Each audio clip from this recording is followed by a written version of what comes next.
You're tuned in to BTS, Between the Sermons at Northwood Christian Church, where we gather for conversations with each other, answer your questions, and open the curtains to who we are beyond Sunday mornings. Thank you for joining us, and welcome to BTS.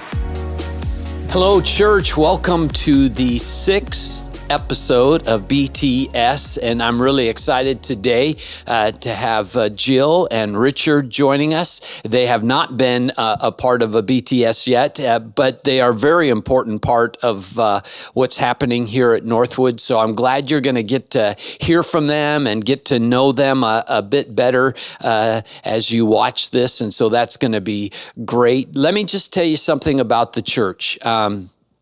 One of the things that I think happens is, and I've heard this illustration before, that sometimes a pastor is like a quarterback in that when things are going well at the church, the pastor may very well get way too much credit.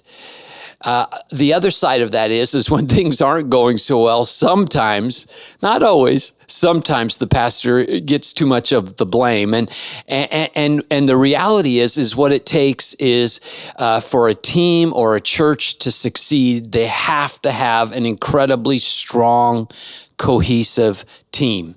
And that is so true for the church. For things to work well, to function well, you have to have a strong team. And I've got two incredibly strong team players. In fact, if I was to say one of the things that I appreciate most about Jill and about Richard is that you guys are team players, that you always have been quick to want to step in and to help out and what's needed to be done. And I've really appreciated that. So true, right? Richard, with you having retired and had been away for 2 years, and then us in the search for a new associate, and we said, hey, can you work some? And you've jumped right back in. And of course, that's always been Jill's attitude. What needs to get done and how can I help? And so appreciate that about both of them. So what we're going to do this time is I just am going to ask them some questions. We're going to interview them, and you're going to get to see maybe a side of them that you didn't know, and you're going to learn more about them. So maybe just for those who don't know, begin by just saying what you're currently doing at the church, currently. I'm Jill.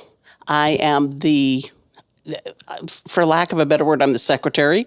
I think my official title is administrative assistant. I do a lot of behind the scenes work, but I also am the face that greets just about everybody that walks in during the week. I answer the phone, I greet people, I love on people, and I do all the paperwork and everything like that. And Jill, how did you get started working here at Northwood? Just how did that happen? Because you, by the way, are next to me, our longest running employee. How long have you been working at Northwood? I've been here about 15 and a half years. Yeah. So about 20 years ago, one of the former secretaries, Judy, retired, and I really thought I've always thought I'd be the next secretary at Northwood. And when Judy retired, it just wasn't quite the right time for me to apply for the position. And so I continued working where I was, which was in the school district. And when the secretary that was just before me retired, it was the right time, and that's when I came on. I always thought I'd be the secretary. I just didn't know when it would come, and God knew the timing.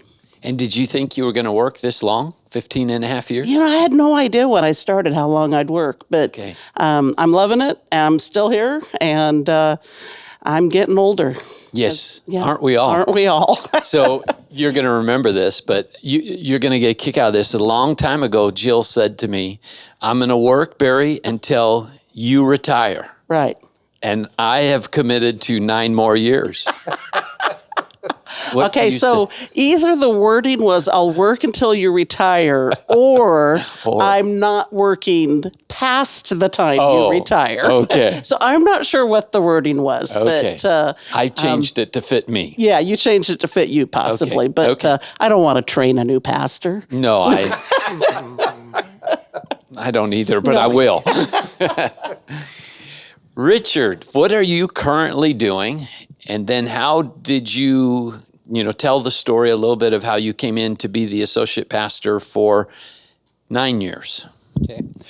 Currently, I have stepped in as a interim associate pastor, and that involves primarily I'm here Sunday mornings to meet and greet people and to connect with new visitors. And then on Mondays and Thursdays from 9 to 3, I have office hours and am here to take care of whatever business needs to be done, following up with member care, connecting with folks who are new visitors or who have specific needs. As far as how I got involved with ministry, it is a long story, but I'll make it as short as possible. I was actually running a business. I'd been in business for about 20 years, and my wife and I ran Accessible Data Service, which was a data processing and mailing business. And we had come to Northwood in 2008, started attending, joined in 2009, and then we were involved with Alpha. We were invited to participate in Alpha. And on one of the weekends, Alpha, the fall of 2009, I felt like God was calling me to be in full-time ministry. And I asked the group to pray for me, and they did. And so basically, from that, came back and I found out that weekend, they prayed on a Saturday night, and on Sunday came back and there was a harvest dinner. And I found out that the then associate pastor, Paul Jackson, had given notice that morning that he was going to be retiring in February of 2010. I ended up having a dream Sunday night that I was on staff. I had it again on Monday night and Tuesday night. It kind of freaked me out, so I called Barry and came in and we talked. Fast forward, we met in March of 2010, and the job was posted in June of 2010, but it was a full-time job, and I knew running a business there was no way, and so I didn't apply. But I was prompted by a couple of people to put in an application, and so I did 30 minutes before the deadline, turning it in. And turned out there was like 25 applications, and I thought, well, I won't even get an interview. Turns out I did get asked to interview. During the interview process, one of the questions that was asked of me was if I was equally qualified with somebody else, why should the church hire me? And I remember responding, I thought about it a minute, and I said, I don't think you should. You should hire the other person because I'll be here and I'll volunteer anyhow. Mm-hmm. And that kind of messed everybody up. Long story short, they basically came to me and said, we'd like to offer you a job. We're not sure you want it. Yeah. And I thought about it, and I did kind of want to be involved, and so I said yes, and it's been a wonderful journey. Perfect. It has. It has been a wonderful journey. Yeah. I tell people at the same time, it's the most challenging and the most rewarding thing I've ever done. Yeah. So let's move in that direction. Talk about each of you. What is something about the ministry you do that beforehand you had no idea that that's what it would be? In other words, what was something about ministry that really surprised you? Something that was like, wow, this was a learning curve for me. Go ahead. I'll go first. Yeah. So I think part of it was just having the amount of people walk into my office, and people who I didn't know, people who I did know. I remember one person walking in and telling me a really hard story. And in the moment, this is not me at all, but in the moment I said, well, can I pray for you? And I can remember sitting down and praying right then. Yeah. And beforehand, I don't think that I even realized that was going to be part of the job.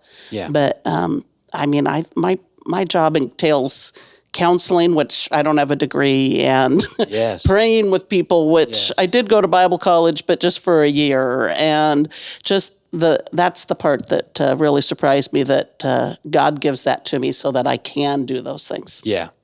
So you think of this administrative assistant as maybe not being as much of a ministry position, but in reality, it's an incredible ministry position and opportunity. Yeah. Every year at my evaluation, I say, well, I don't think of this as a ministry, but I'm always told that, yes, it is. Yeah. That it's an important part of the church and an important part of the ministry here at Northwood. You probably do more counseling than I do, and I'm okay with that. So that's good. And listening, though, is listening, the key. yes. It's the key. Yeah. Richard, something about ministry that kind of surprised you?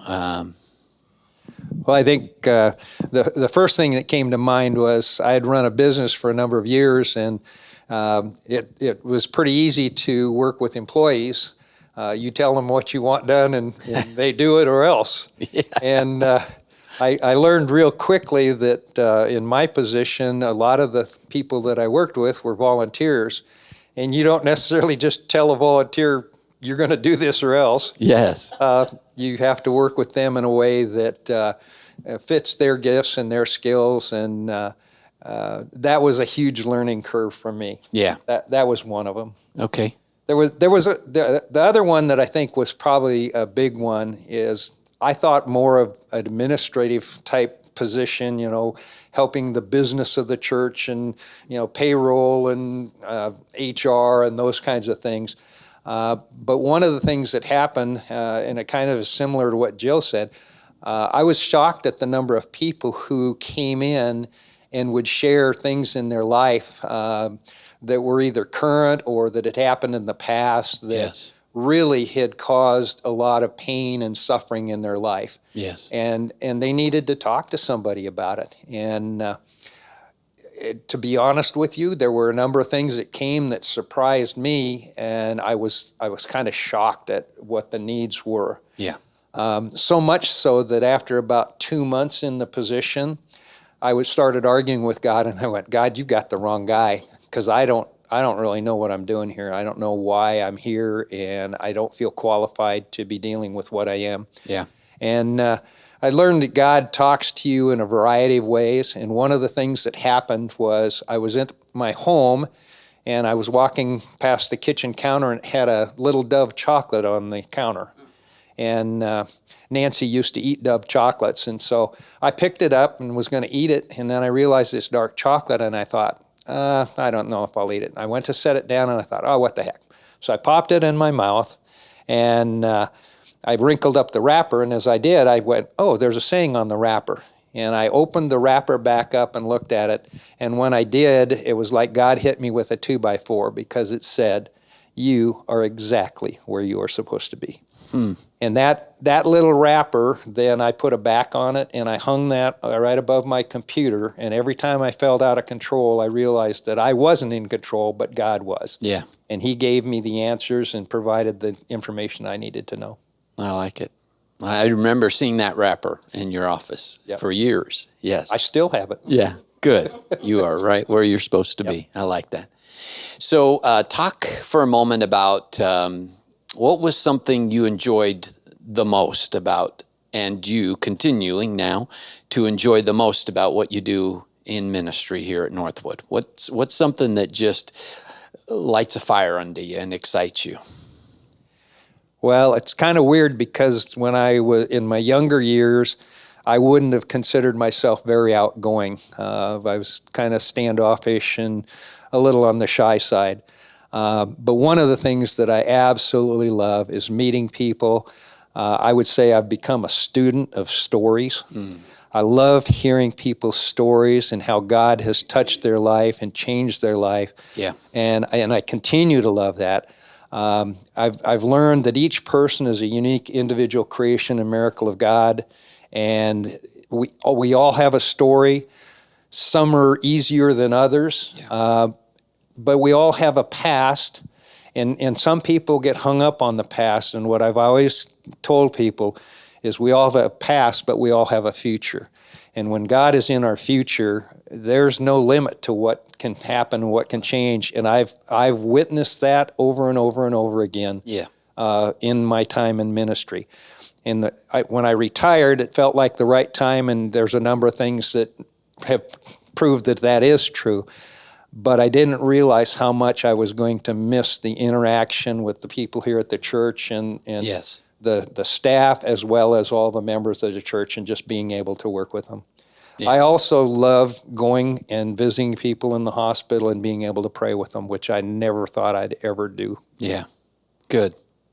Ironically, right, a lot of people last 2 years have missed the interaction. What we're noticing now in the church is just this huge hunger for fellowship and getting together with people and seeing people, and that's been a huge something I think so many have missed the last couple of years. So, yep. And I think in my life journey, yeah, what I've learned is there's two things that are the most important thing, and it's our relationships. Yeah. When Jesus was asked what is the greatest command, he said, love the Lord your God with all your heart, soul, mind, and strength. Yeah. I believe that with all my heart because I've lived it. Yeah. I walked a religious life, but I didn't have a good relationship with God for most of my life, first 50 years. And when I finally gave up and said, God, I'll follow you where you lead, I'll go where you want me to go, and I'll do what you ask me to do, my life changed significantly. Yeah. So I know that the relationship with God is the most important thing if you want to have your life in order. The second thing is the relationship with others. Yep. You have to, it says love your neighbor as yourself. And so I think there's two things there. One, you have to have a good image of who you are. I used to call it a self-image, but I call it a God image or a Christ image now. Good. And I think that's really important because once you know that God loves you, you can give yourself away without being drained. And God just continues to fill you up, and it allows you to give yourself away on behalf of others. And that to me is very important. And at the end of your life, I've never had anybody, when I'm talking to them at a hospital or on their deathbed, say, go get my bank account. I want to see how much I've made, or, all these different things. Typically what they'll ask is, would you help me find my son or my daughter who I haven't talked to for 20 years? Yeah. And they want to make that relationship right. And you can tell that touches my heart because that is what's important in life. Absolutely. And those relationships go with us to heaven. Absolutely. Good. So what was the question? Yeah, I'll come back. We went sideways, didn't we, a little? The question is, what have you loved most about what you do as a ministry here at Northwood? What has excited you? So before I was even hired, there used to be a group called Alert and Alive. Oh, yeah. And I was always jealous that I couldn't come to the Alert and Alive potlucks. I think I have a passion for older folks now that I am one. But I was so excited to come and be able to take part in the Alert and Alive potlucks every third Tuesday of the month. It was just, I loved meeting and greeting with those people. Yeah. So I guess kind of like Richard, I love the people aspect of the job. That's kind of the greatest thing. Meeting and greeting with the people at Alert and Alive, meeting and greeting with the people here. And then as a whole, I think that's part of my job. But as a whole for the church, I think what we do for Harvest Offering is amazing. Yes. And this church is such a giving church. And so I think that the Harvest Offering for the church as a whole is one of our biggest things. I agree.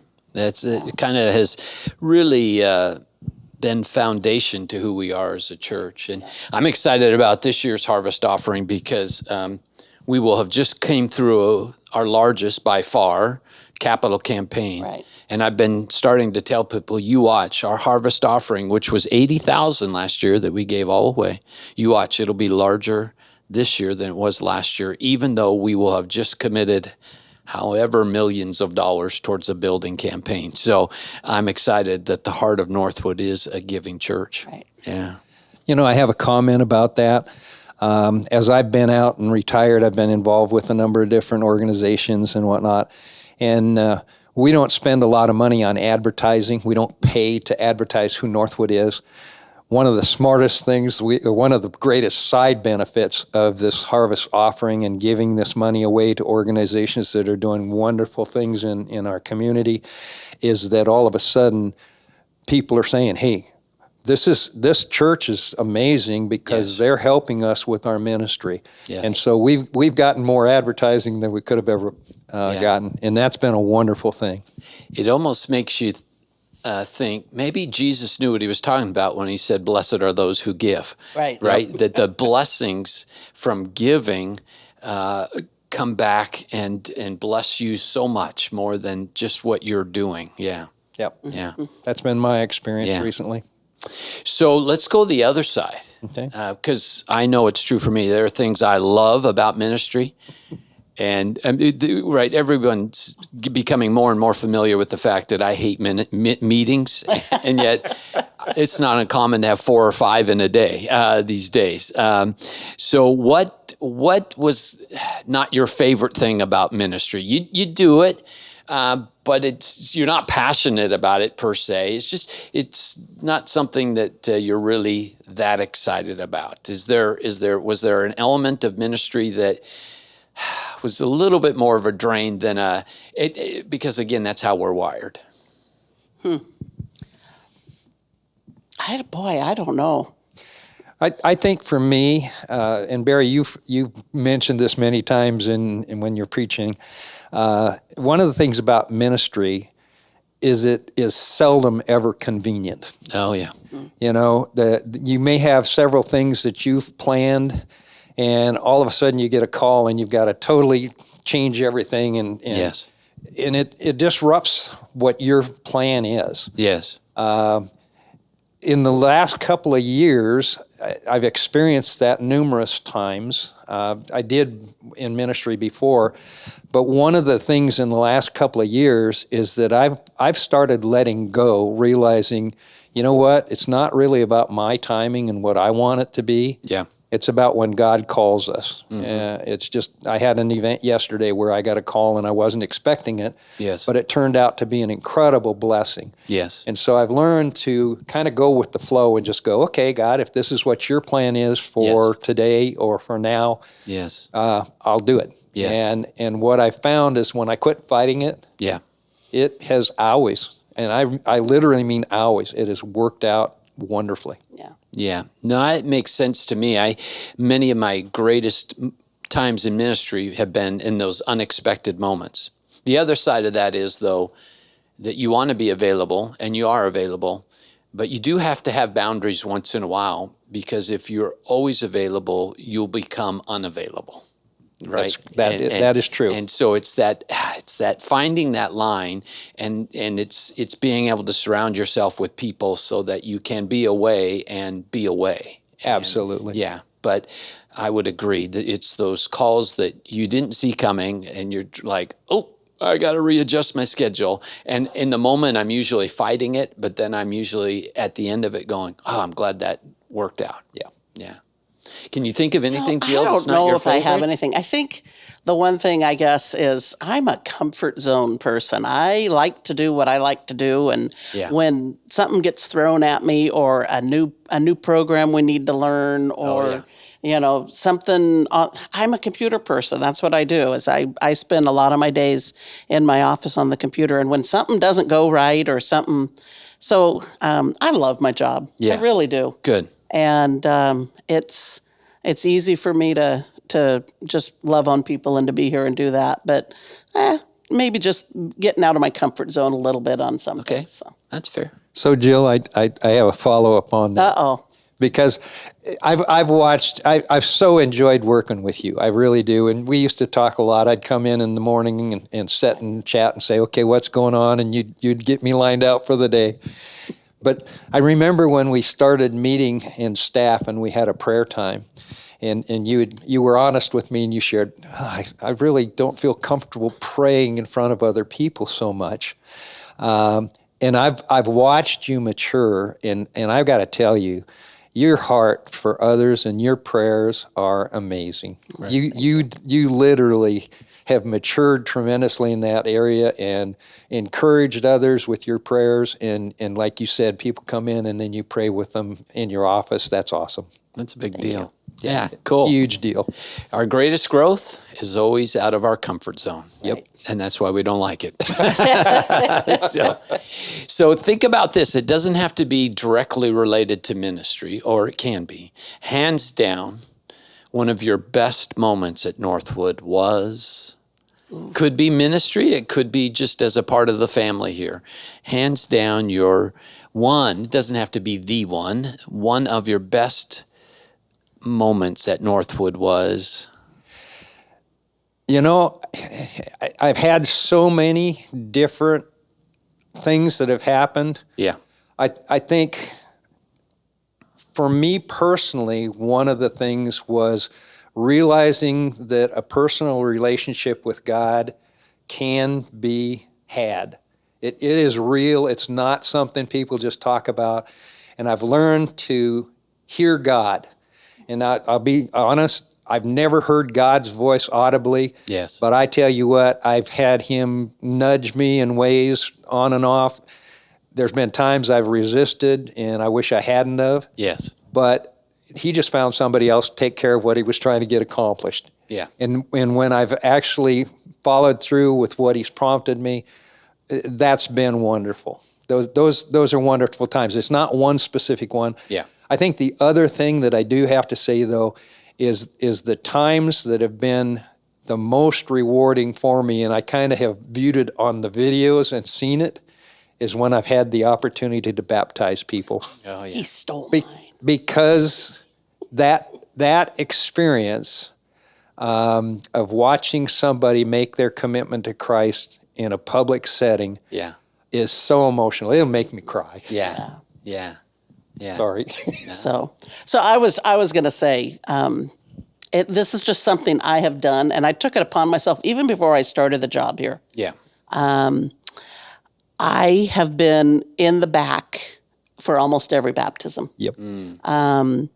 And just to be there with these people when they're making that final decision. And I get to be one of the last people that gets to talk to them before they go into the water, and Yes. and to just help them feel comfortable and to pray with them. And I look back at the pictures that we have of so many people's baptisms, and I think, wow, I took that picture, and I took that picture, and I took that picture. And it has been wonderful. I have my pictures are backed up on like Google now, and so I get memories that come up. And Aaron Crane's, it was his 2-year anniversary this week, and just his picture of him raising his hands in the air. I love being able to catch those moments and to be able to be with the people when that final decision is made to give their life to Christ. Yeah. You've done that well too, Jill. That's helped my comfort level tremendously, because you take care of a lot of the things that I wouldn't have thought of. Yeah. And it's all right there, and you're chatting with people, and I can just see them kind of just relax. They just feel great that you're there. That's something I've loved doing. Yeah. So. Like I said, even before I was Yeah. secretary, I would. You were doing that. Yeah, one of my favorite pictures of baptism is of Richard baptizing Marcy, I believe it was. And just the smile on both of your faces is electric. It's really cool. Yep. So let's think about this. Really, Jill, you've been here at Northwood on staff 15 and a half years, and you've been a part of Northwood since 80-something. Okay, so that's a while. That is a while. And Richard, you were on staff 9 years, then it's been 2 years, and you were here before all of that, so you've been here a long time. Since 2008. 2008. Since 2008 and since 1980, whatever it was, 81, 2. 80. The church has gone through a lot of growth and a lot of change. What about that kind of surprised you, or and I'll have a follow-up to this, but maybe not surprise as much as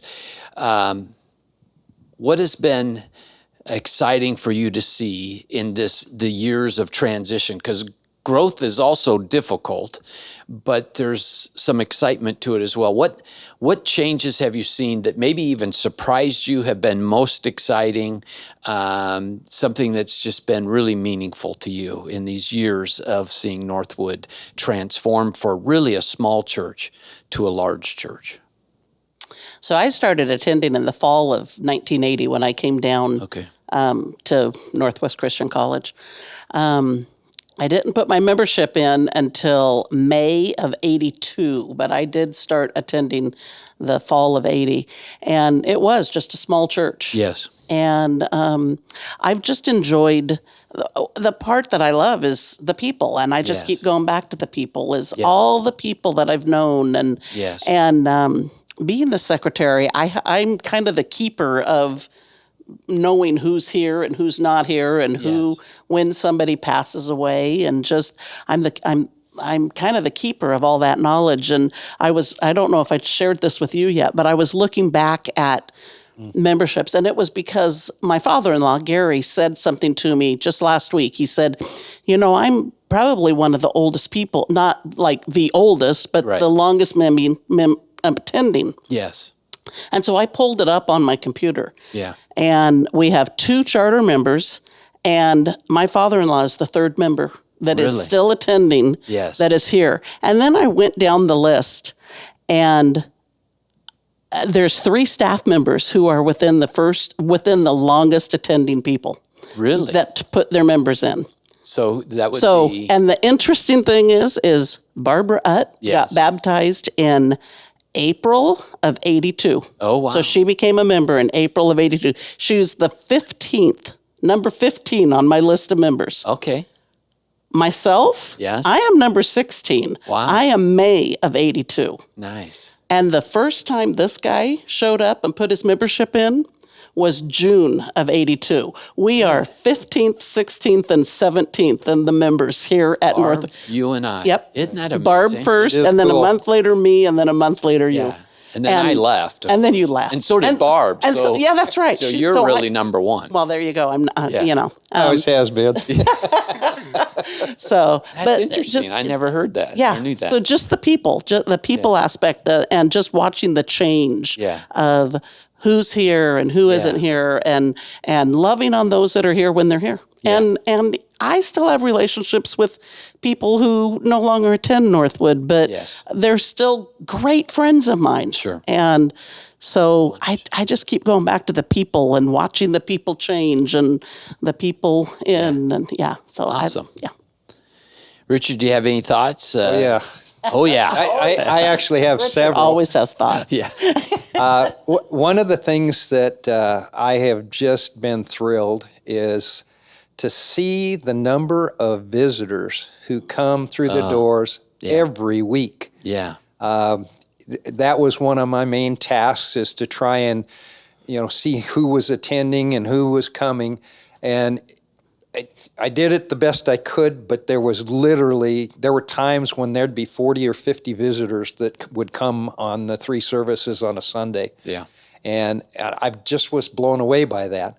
By the way, if you're watching and you're a visitor, please come and say hi and let me know you're a visitor, because it's hard to connect with people. Yeah. And we really want to make sure that you are connected and feel comfortable when you come here to Northwood. Mm-hmm. I think another thing that has really impressed me is when I first started attending board meetings, which was 2010, if I'm remembering correctly, there was about $700,000 in debt owing. Oh, yeah. And I watched that debt get paid off on a steady basis over the next 7 years, and until we finished that capital campaign that finalized all that, and we became debt-free. I had never experienced that at other churches that I had been with. Yeah. So that was a wonderful thing.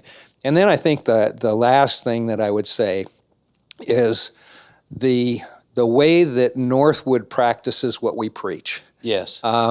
We talk about tithing, and Northwood more than tithes. They give 18% of the money that comes in the door goes out into ministry, both local, regional, and worldwide. And I believe God has blessed that. I believe that, in His Word, He says that if we give, it will be blessed. And I think He's done a tremendous job at doing that here at Northwood. And I think that's why the church has grown how it has. It's remarkable too, and I shared this in a message not too long ago, but not only do we give 18% right off the top, but then when you add in our harvest offering or what people give to support Mission to Mexico, or, hey, we're building a ramp, hey, we're helping build a house, which we're currently doing, a little home. The church probably gives more like 25%, and it could be more, even up to 30% of all that comes in goes out directly. I mean, right off. And so is so exciting. And it does reveal the heart of Northwood. Incredibly generous people that come here to Northwood. Yeah. And you can't outgive the giver. No. You got to include all the camps that they send kids to. Yes. That's flamingos in my yard twice a year. Yep. Got the flamingos too. So. Yeah, that was one of the things that I did. You don't like flamingos? You have something against flamingos? Well, I thought about using my shotgun on them. Thank you for not. So last question, because we do want to wrap it up. Little bit different, but as you would invite people to be praying for the church, what do you see is maybe one of the challenges for us moving forward, and how would you invite our church to be praying for our church? Any thought on that? Just an idea or two that how would the church better pray for us? Because you think potentially we've got a challenge with the senior pastor or whatever it is. Go ahead. So I think with us building and moving and into the neighborhood we're moving into, I think we need to be praying for the people that will be attending. Yes. The people we don't even know about yet. Yes. And then along with that, I think we need to pray to be able to staff for the growth that we are going to achieve. Because I know that we're going to just continue growing. We have room for people here. We have room, the online. Oh, my goodness, we have, I host every Sunday morning, and the amount of people that are watching online every week, we need to pray for them. Yes. You've mentioned it in your sermons. We have people overseas that are watching our services. Mm-hmm. It's remarkable. And they're watching them live, because I could see where people are from when they're watching. So it's just praying for and I don't know that this is a challenge, but just what we need to be doing is praying for the people that will find us and will attend Northwood. One of the things we're doing, just so people know, is we're actually, I have a team put together, and we're going to, as soon as this fall, be making some changes to improve online worship for those who are watching online, and worshiping online, I should say. So, Richard, how would you have our church family pray? Well, I think anytime there is a successful movement in populating the kingdom of God, the enemy gets involved. Yes. And so I would pray that God would put a hedge of protection around the Northwood community, the church family, around each person who's involved with our church. And then I would pray for unity within our church. Yeah. Not uniformity. We don't all want to be the same, because it would be awful if we were all a bunch of minions and did the same things. Right. I would pray for unity, that we would have a common purpose. And for me, our purpose statement says it all. And it's just what Jesus told us were our marching orders. And that's to love God, love people, and make disciples. Just pray that we would do that, and that everybody on board would see themselves as an ambassador for Christ, invite other people into a relationship with Jesus Christ. That's what we're here for. Yay. So thank you both for taking the time to do this today. Thank you. And Jill was the last minute fill-in as one of our staff is not feeling well. So Jill, thank you you had this look of panic and then you said, okay, I can do it. Outside the comfort zone. Yeah, outside of our comfort zone. So thank you for both saying yes today. To our family, thank you for watching. Thank you for your prayers. Thank you for your love and for your support. And I hope you've gotten now to know and appreciate Richard and Jill like the rest of our staff has this great love and appreciation for them. We wish God's blessings upon each of you. Thank you.